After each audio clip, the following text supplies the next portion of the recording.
Oh, hello, this is Tak Chung from Walk with Tak. Welcome to my YouTube channel. If you enjoyed this video, please like, subscribe, and share. In this video, I'm going to demonstrate how to create a complex lo-mein dish that contains, in addition to noodles, 5 different kinds of vegetables as well as 2 proteins. This dish is designed to serve 4 people.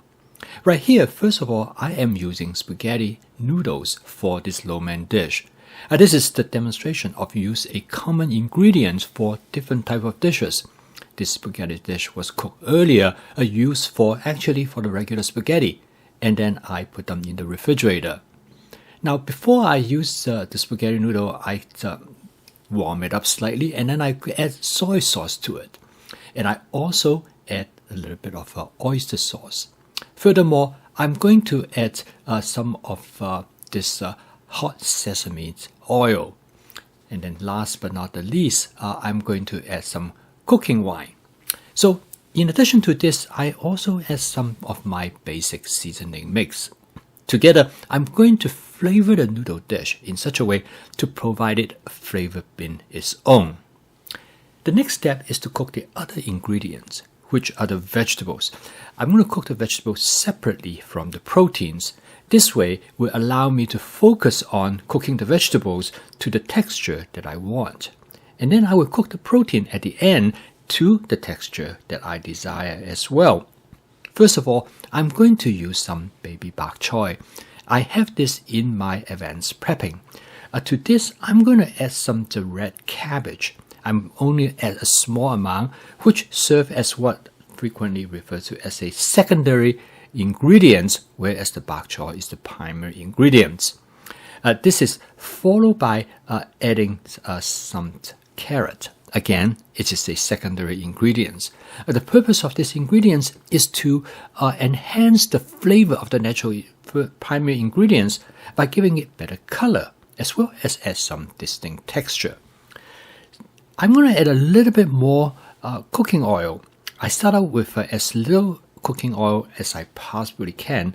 This will get the wok temperature higher, and it will actually cause some charring of the vegetable, will give it better flavor. But however, in order to prevent it from getting burned, I'm adding some more cooking oil. Now this technique is very useful because it will allow you to use as little cooking oil as possible. This obviously reduces the amount of calories. After I stir fry this for about 2 or 3 minutes, I add asparagus to the wok. Again, this asparagus is in my advanced prepping. I use this asparagus for other dishes. Again, the same ingredients can be used over several different dishes.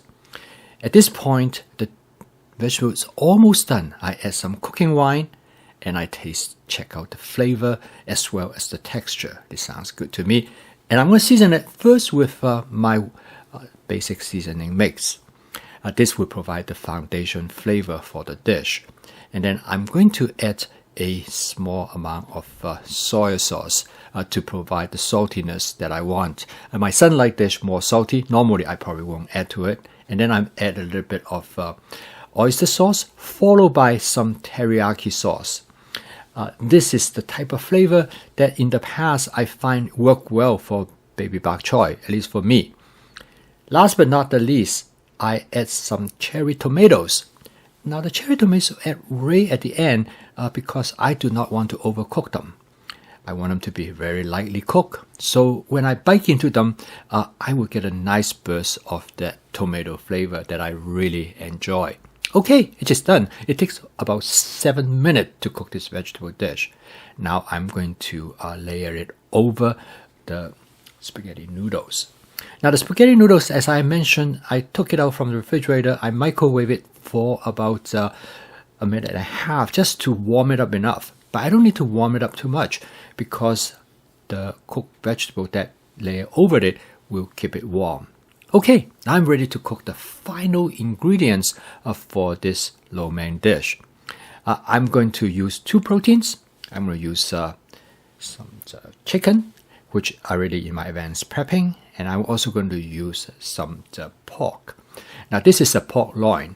I'm going to coat them both with first with cornstarch and together with my basic seasoning mix. This will give them great flavor. I'm going to cook this meat or this protein by using a method known as shallow frying. Basically, I'm going to fry the meat on one side first and I turn it over to fry the other side. Because of the cornstarch, it will give a really nice texture. The pork that I use is actually a very good, interesting pork. It is a half loin pork. It's relatively inexpensive, and I cut them into thin slices before I coat them with cornstarch. This will actually keep the pork really tender. It's a great way to do it. Next, after I fry the pork for about 60 seconds, I add the chicken to the wok. Again, this is a demonstration of sequential cooking because the pork takes a bit longer time to cook. Therefore, I cook the pork first and then I cook the chicken. I use a pair of tongs, which is very helpful. This will allow me to, first of all, tease the chicken and the pork apart.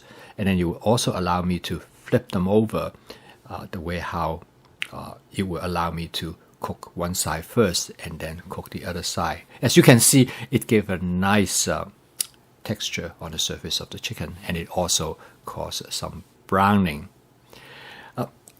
By now, the chicken and pork is probably almost done.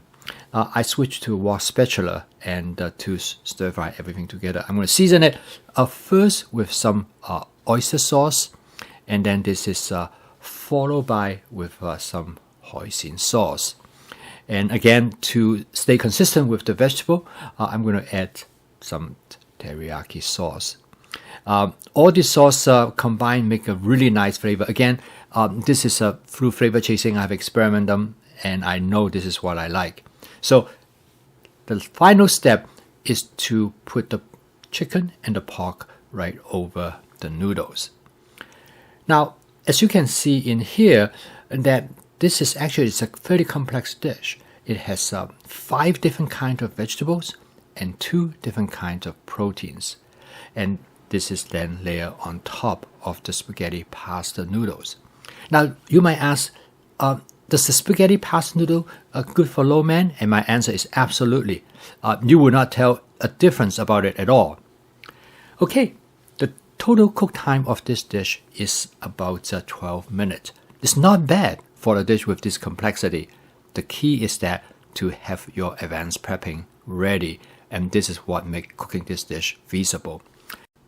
Please write me at walkwithtak@gmail.com if you have any question regarding this video or any other videos. I will answer you promptly. I post a video each day because I want to help you to make home cooking as part of your daily routine using my fast cooking system. If you'd like to learn more about my cooking system, please subscribe to the YouTube channel. So keep on cooking. I will see you tomorrow.